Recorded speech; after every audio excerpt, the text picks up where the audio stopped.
Hello students, welcome to Abhipedia. I hope students you are all doing good. तो students, आज की हमारी इस क्लास में हम लोग करंट अफेयर्स का एक सब टॉपिक जो कि होगा समिट्स एंड कॉन्फ्रेंसेस, इसको स्टूडेंट्स हम फोकस में रखेंगे। वैसे तो आपको पता है कि G20 इतना बड़ा समिट चल रहा है, तो G20 से जुड़े भी क्वेश्चंस मैं यहाँ पर कवर कराऊंगा, पर उसके अलावा भी जो समिट्स कॉन्फ्रेंस चल रहे हैं उसके बेसिस पे मैंने आज MCQs आपके लिए प्रिपेयर किए हैं। वैसे तो जो रेगुलेटरी बॉडीज है बहुत सारी, ठीक है, उनके जो एग्जाम्स है उसमें क्वेश्चंस रेलेवेंट होंगे, पर मैंने ज्यादा फोकस किया है RBI ग्रेड बी के ऊपर। ठीक है, शुरू करते हैं स्टूडेंट्स इस क्लास को। ये MCQ बेस्ड क्लास होगी। जितने भी क्वेश्चंस मैं आपको कवर कराऊंगा स्टूडेंट्स, आप लोग साथ के साथ जरूर अटेम्प्ट करना, चाहे वर्बली चाहे एक पेन पेपर पे। शुरू करते हैं। मेरा नाम है अभिनव जोशी। चलते हैं स्टूडेंट्स आज के हमारे पहले क्वेश्चन है कि वो कौन सी फिल्म है जिसको बेस्ट इंटरनेशनल फिल्म अवार्ड मिला है Hollywood critics association film awards में। आप सोचोगे कि ये तो हमने कभी ज्यादा इसके बारे में पढ़ा ही नहीं। देखो, बिल्कुल सही बात है, हमने ये अवार्ड्स के बारे में सुना भी नहीं होगा आपने से, पर कंसेप्ट ये है कि अवार्ड एक इंडियन मूवी को मिला, फिर तो हमको पता होना चाहिए ना कि मतलब रिसेंटली इंडियन मूवी ने इतना बड़ा जो हॉलीवुड अवार्ड जीता है वो मतलब है क्या वो। ठीक है, तो Hollywood critics association film awards में एक इंडियन मूवी को 4 अवार्ड मिले। सोचो, 4 अवार्ड टोटल। तो अब आप इतना तो आप देख ही रहे हो कि इंडियन मूवी सिर्फ एक है, SS राजामौली की RRR। ठीक है, तो RRR मूवी को यहां पर टोटल मिले हैं स्टूडेंट्स 4 अवार्ड्स। मैं आपको दिखा भी देता हूं। RRR जिसके डायरेक्टर हैं SS राजामौली। तो ऐसा नहीं कि ये कोई फिल्म को पहली बार अवार्ड मिला, ऑस्कर्स में भी इस फिल्म को काफी रिकॉग्निशन मिली थी। तो RRR मूवी को यहाँ पर बेस्ट एक्शन फिल्म का award, best international feature film का award, best original song, best stunt, ये सारे अवार्ड्स यहाँ पर इस मूवी को मिले हैं। ठीक है, और नेशनल लेवल पे, इंटरनेशनल लेवल पे इस मूवी ने काफी तरह के अवार्ड जीतकर इंडिया की जो फिल्म इंडस्ट्री उसको दुनिया में बहुत प्रमोट किया। ठीक है, देख लेते हैं इसके बारे में। ठीक है, आगे चल। नेक्स्ट, वो कौन सी कंट्री है जिसके साथ हम अभी भी एग्रीमेंट साइन नहीं हुआ, पर 95% से ज्यादा चांसेस है कि इसी कंट्री के साथ 99% के आसपास चांसेस हैं हम इसी कंट्री के साथ एक एग्रीमेंट साइन कर लेंगे जिसमें हमको 6 सबमरीन्स बनानी है, और एग्रीमेंट की जो कॉस्ट है वो $5 बिलियन, मतलब 40,000 करोड़ से ज्यादा की कॉस्ट होगी इस एग्रीमेंट की। ठीक है, देखो, सबमरीन्स इंडिया में ही बनेंगी, इंडियन कंपनीज ही बनाएंगी, और यूज भी इंडियन फोर्सेज ही करेंगी। फिर हमको बाहर की कंट्री से क्या चाहिए, हमको चाहिए थोड़ा सा टेक्नोलॉजी में असिस्टेंस, बस उतने की जरूरत है, बाकी हम सब खुद कर लेंगे। ठीक है, ये जो प्रोजेक्ट है इसका नाम होगा P75I, नेवी का प्रोजेक्ट है। तो क्या ये हम फ्रांस के साथ मिलकर करेंगे, पूरा USA के साथ, चाइना के साथ, जर्मनी के साथ? आपको एक हिंट देता हूं, जो इस कंट्री का सही आंसर है ना, उस कंट्री के लीडर आए थे इंडिया में आज से कुछ दिन पहले, उनकी विजिट थी। तो अगर आपको थोड़ा सा भी आप करंट अफेयर्स फॉलो करते हो आपको इसका आंसर आता होगा। क्या फ्रांस के लीडर इंडिया है, US के, चाइना के, जर्मनी के, इस तरह से आप सोच सकते हो। ठीक है, इस क्वेश्चन का जो स्टूडेंट्स बिल्कुल सही आंसर है वो है असल में जर्मनी, और जर्मनी के जो चांसलर ऑलफ स्कॉल्स वो भी इंडिया आए थे। ठीक है, तो अगर आप देखो, एक सेकंड, जर्मनी और इंडिया ने शुरू कर दिया है एक एग्रीमेंट जिसमें इंडिया के लिए मतलब टोटल 6 सबमरीन्स बनेंगी, और जर्मनी की कुछ कंपनी सिर्फ इंडिया को टेक्नोलॉजी में असिस्टेंस देंगी, मैन्युफैक्चरिंग वगैरह सब इंडिया में ही होगी, सब कुछ इंडिया में होगा, समझ रहे हो। बस थोड़ा बहुत जो टेक्नोलॉजी की असिस्टेंस है वो यहाँ पर जर्मनी से हमको दी जाएगी। आप देख सकते हो जो सबमरीन्स होती है वो 2 तरह की होती हैं, एक होती है डीजल इलेक्ट्रिक, एक होती है न्यूक्लियर पावर्ड। अभी हम लोग ज्यादा फोकस दे रहे हैं डीजल इलेक्ट्रिक पे, फिर फ्यूचर में इंडिया को जो सबमरीन चाहिए वो सारी न्यूक्लियर पावर्ड होंगी। ठीक है, आगे चलते हैं।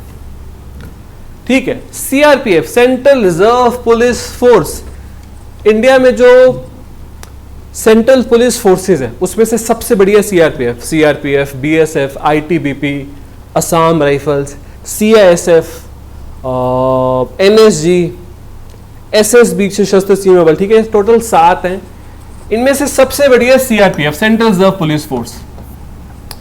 CRPF का कुछ ही दिनों में है रेजिंग डे सेलिब्रेशन। इस साल ये अपनी रेजिंग डे सेलिब्रेशन किस स्टेट में रखेंगे, और वो भी पहली बार CRPF जो अपना इवेंट है रेजिंग डे का, वो एक पर्टिकुलर स्टेट में रखने जा रहे हैं। क्या वेस्ट बंगाल में ये इवेंट होगा, उड़ीसा में, छत्तीसगढ़ में, या केरला में? तो सेंट्रल रिजर्व पुलिस फोर्स अपना रेजिंग डे का फंक्शन इंडिया की कौन सी स्टेट में पहली बार रखेगी? मैं आपको बताता हूं, ये एक ऐसी स्टेट है जहां नक्सल प्रॉब्लम काफी ज्यादा थी, पर अब काफी हद तक कंट्रोल में लेकर आ गई है। ठीक है, वेस्ट बंगाल, उड़ीसा, छत्तीसगढ़ या केरला? इसका स्टूडेंट्स बिल्कुल सही आंसर है छत्तीसगढ़, जिसकी कैपिटल होती है रायपुर, सीएम है भूपेश बघेल, और छत्तीसगढ़ के भी बस्तर डिस्ट्रिक्ट में। तो आप देख सकते हो सीआरपीएफ एनुअल रेजिंग डे की जो सेलिब्रेशन उसको रखेगा बस्तर डिस्ट्रिक्ट में, ठीक है। तो 19 मार्च को ये सेलिब्रेशन होगी, और सोचो बस्तर तो बहुत ज्यादा नक्सल हिट एरिया माना जाता था, और वहां सीआरपीएफ ये सेलिब्रेशन रखना चाहता है एक तरह से ये शोकेस करने के लिए कि हमने काफी हद तक प्रॉब्लम को कंट्रोल में ले आए हैं, ठीक है। ठीक है, आगे चलते हैं।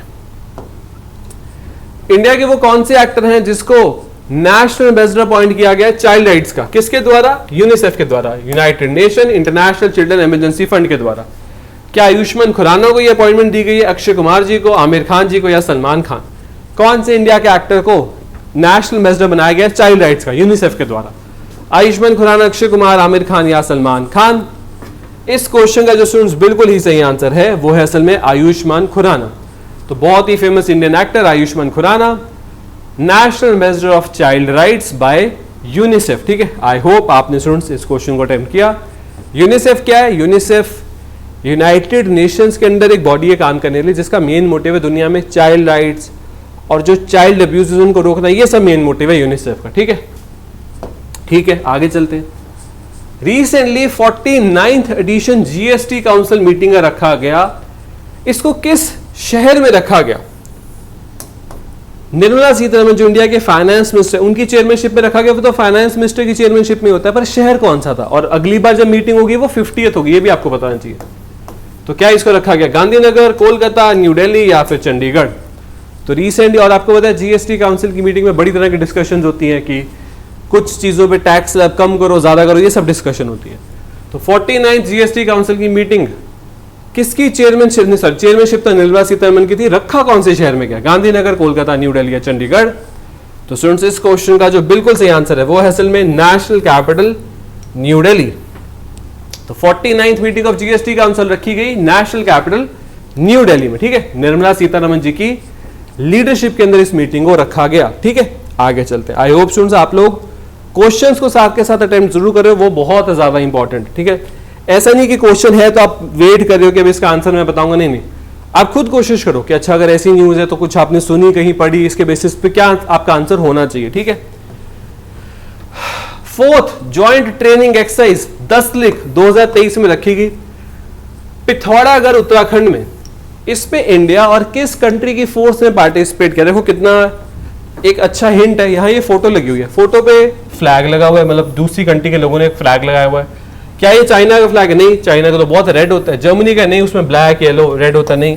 अमेरिका का फ्लैग भी नहीं, उसमें ब्लू सा कलर होता है, ठीक है, हल्का सा पिंकिश सा कलर होता है। तो बचा कौन? उज्बेकिस्तान। अब आपको नहीं भी बताइए किस कंट्री का फ्लैग है तो भी उज्बेकिस्तान ही बचा, और वही इस क्वेश्चन का सही आंसर है, ठीक है, उज्बेकिस्तान। तो आप देख लो इंडिया और उज्बेकिस्तान के बीच में 4th ज्वाइंट मिलिट्री एक्सरसाइज 10 लिख रिसेंटली रखी गई, ठीक है, पिथौरागढ़ उत्तराखंड में। 20th फेब से शुरू हुई, अभी भी वैसे चल रही है, आप देखो 5th मार्च तक है ये, अभी भी खत्म नहीं हुई है। आगे चलते हैं। दिए गए ऑप्शन में से वो कौन सा एग्रीकल्चर सेक्टर से जुड़ा हुआ प्रोडक्ट है जिसका एक्सपोर्ट वैल्यू का पोटेंशियल सबसे ज्यादा? देखो सिंपल क्वेश्चन, क्या बासमती बेचकर इंडिया सबसे ज्यादा पैसा कमा सकता है? मेरीन प्रोडक्ट्स बेच के, बफेलो मीट बेच के, या स्पाइसेस बेच के? ये चारों चीजें जो है ये प्राइमरी सेक्टर या फिर कहें एग्रीकल्चर एंड अलाइड एक्टिविटी से जुड़ी हुई हैं। इनमें से वो कौन सा प्रोडक्ट है जिसको सेल करके इंडिया सबसे ज्यादा पैसा कमा सकता है? Basmati rice, marine exports, buffalo meet या स्पाइसेस? हो सकता है आपको लगे बासमती दुनिया में बहुत ज्यादा डिमांड में, ठीक है, स्पाइसेस, पर इसका जो सही आंसर है ना वो है मेरीन एक्सपोर्ट्स। हम दुनिया में फिशरी सेक्टर के दूसरे सबसे बड़े प्रोड्यूसर, सिर्फ चाइना से पीछे हैं, और बहुत सारी चीजें जो हैं हम एक्सपोर्ट करते हैं। देखो मतलब ठीक है ये चाइना है, हम है तो दूसरे नंबर पे, पर दिक्कत पता स्टूडेंट्स क्या है? दिक्कत ये है तो हम दूसरे नंबर पर, हम ना बहुत ही छोटे प्रोड्यूसर है एज कम्पेयर टू चाइना। आप समझ रहे हो इसकी चीज? बहुत ज्यादा पोटेंशियल है ग्रो करने का।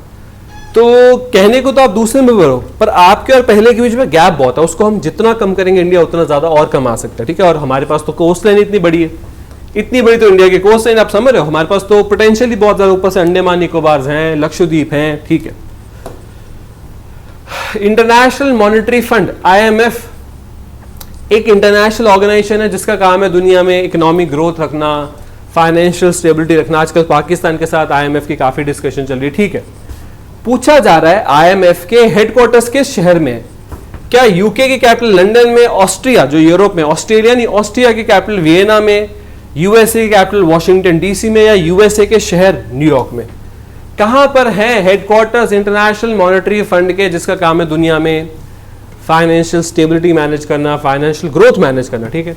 इसका स्टूडेंट्स बिल्कुल सही आंसर है, आपको हेडक्वार्टर्स मिलेंगे वॉशिंगटन डीसी, यूएसए की कैपिटल में। यहां आपको वर्ल्ड बैंक के भी हेडक्वार्टर्स मिलेंगे, आपको आईएमएफ के भी हेडक्वार्टर्स मिल जाएंगे, ठीक है।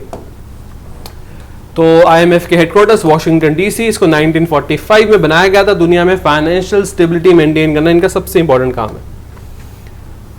अच्छा क्वेश्चन है, एक ऐसा प्रोग्राम जिसके अंदर सोचो अभी भी ये खत्म नहीं हुआ है, इस प्रोग्राम का मेन इनिशिएटिव है इंडिया में एक ऐसी नदी, सबसे लंबी नदी गंगा नदी, धार्मिक इंपॉर्टेंस गंगा नदी की बहुत ज्यादा, गंगा नदी को क्लीन करना, साफ करना ही नमामि गंगे मिशन का सारा, आप कह लो इस प्रोग्राम का सारा ऑब्जेक्टिव है, गंगा रिवर और गंगा की ट्रिब्यूटरीज को क्लीन करना, ठीक है।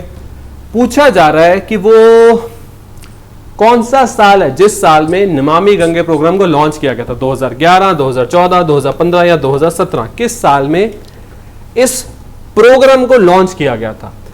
अगर मान लो इसका सही आंसर, सबसे हम दूर भी है 2017 भी है, तो 17, 4, 7 साल, 6.5 साल से भी ये प्रोग्राम भी पूरा नहीं हुआ। सोचो कितना मुश्किल टास्क होगा, क्योंकि सिर्फ गंगा को क्लीन करके कुछ नहीं होगा, गंगा नदी की डिस्ट्रीब्यूटरीज, ट्रिब्यूटरीज सब क्लीन करना पड़ेगा, मुश्किल टास्क है। वहां जो लोग हैं वो अपना वेस्ट जो फेंकते हैं, इंडस्ट्री का जो वेस्ट है, सब रोकना पड़ेगा।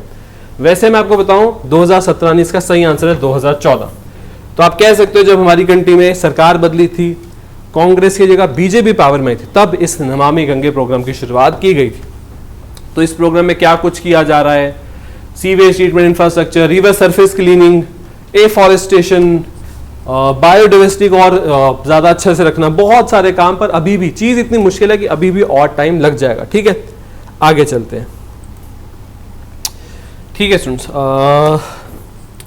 नेक्स्ट क्वेश्चन है, इंडिया के प्राइम मिनिस्टर नरेंद्र मोदी जी के द्वारा इनॉग्रेट किया गया एरो इंडिया 2023 किस शहर में? क्या पुणे सिटी में इसकी इनॉग्रेशन रखी गई, मुंबई में, बेंगलुरु में, भोपाल में? देखो, एरो इंडिया एक ऐसा इवेंट है जिसमें इंडिया और हमारी कंपनीज एविएशन में क्या कर रही हैं वो बताया जाएगा, फ्यूचर कैसा होगा। दुनिया भर की कंपनीज आती हैं, वो बताती हैं कि वो फ्यूचर में एविएशन में क्या करेंगी। आज इंडिया के पास एविएशन में कौन कौन से एयरक्राफ्ट हैं, दुनिया की कंपनीज के पास कौन कौन से, ये सब दिखाया जाता है। ऐसा नहीं कि सिर्फ हम रखते हैं, दुनिया भर में ऐसे इवेंट्स होते हैं, ठीक है। हर साल ये एरो इंडिया नहीं होता, एक साल छोड़ के होता है।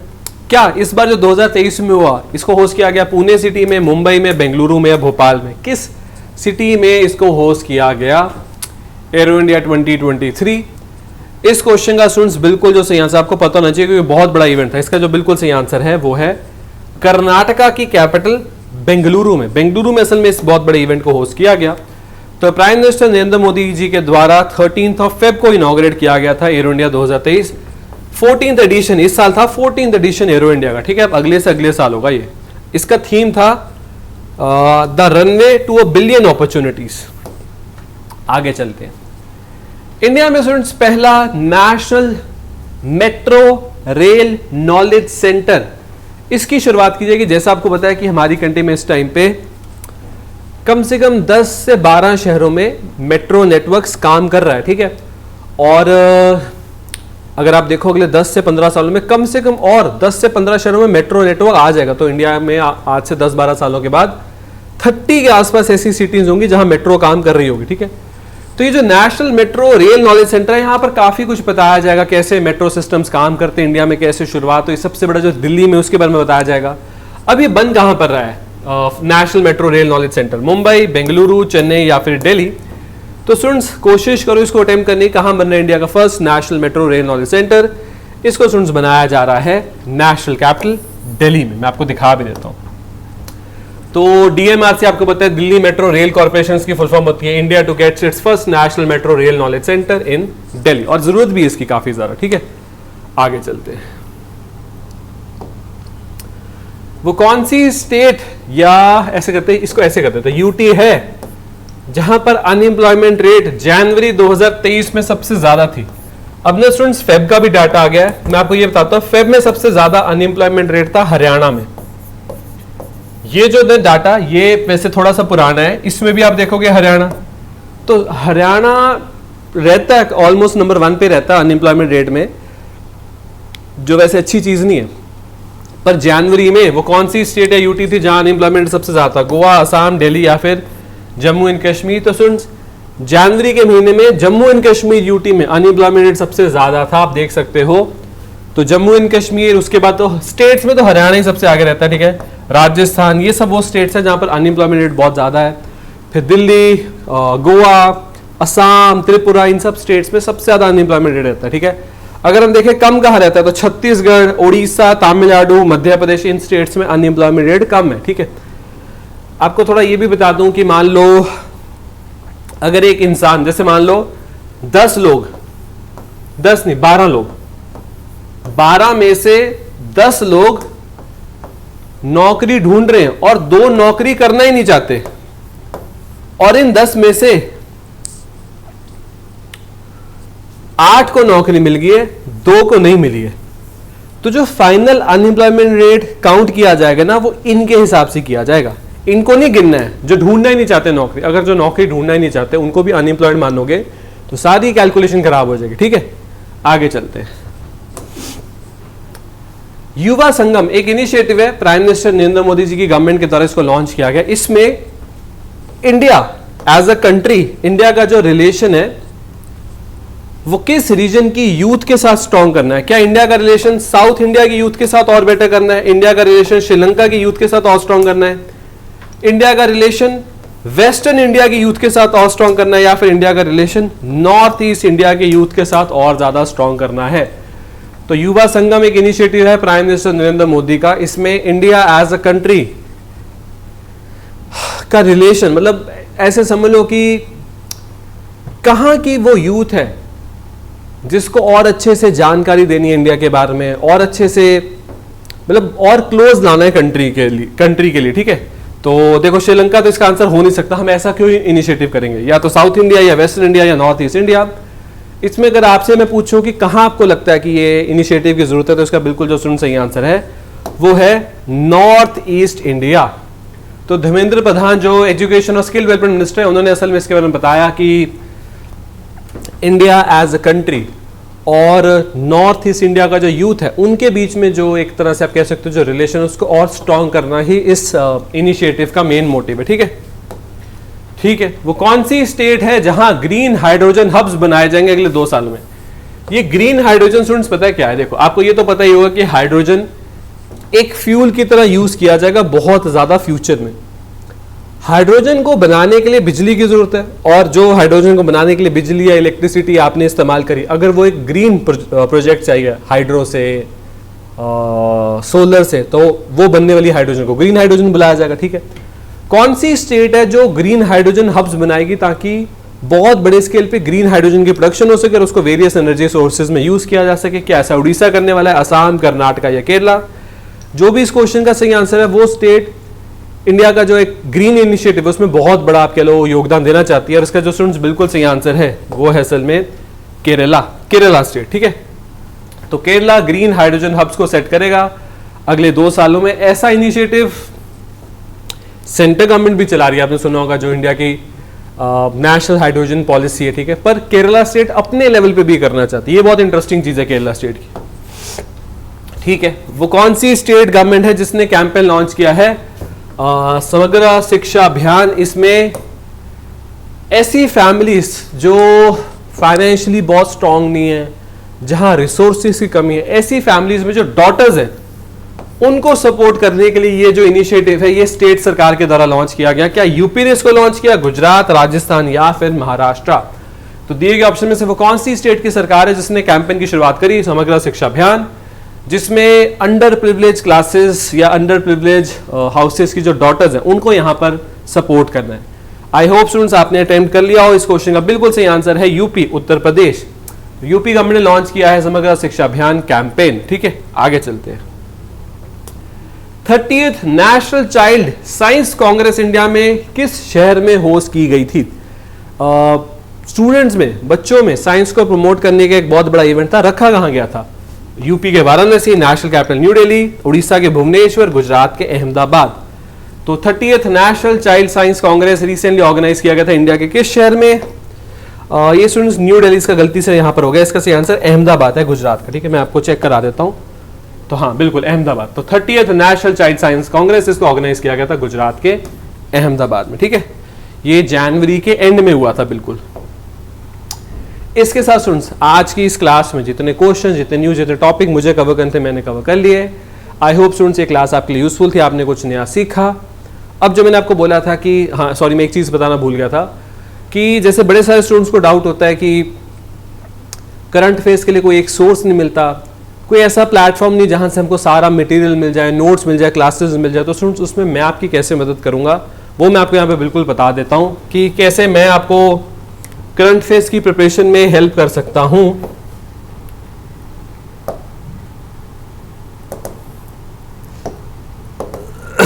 एक सेकंड स्टूडेंट्स,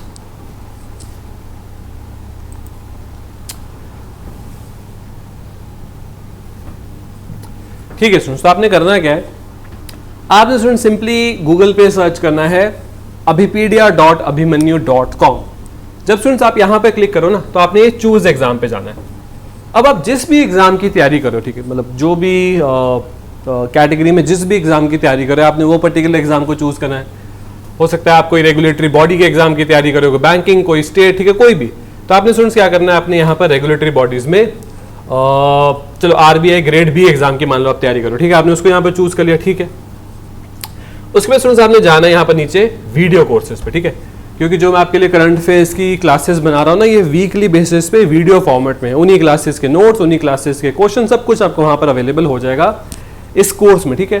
तो abhimanyu.abhipedia.com पे जाना है। उसके बाद आपने अपना एग्जाम चूज करना है, उस एग्जाम के आपने वीडियो कोर्सेज पे जाना है। वीडियो कोर्सेज पे जाने के बाद जितने भी इस पर्टिकुलर एग्जाम में वीडियो कोर्सेज अवेलेबल है सब आपके सामने आ जाएंगे। इसमें आपने ढूंढना है स्टूडेंट्स करंट का वीडियो कोर्स जो कि है ये रहा, ठीक है।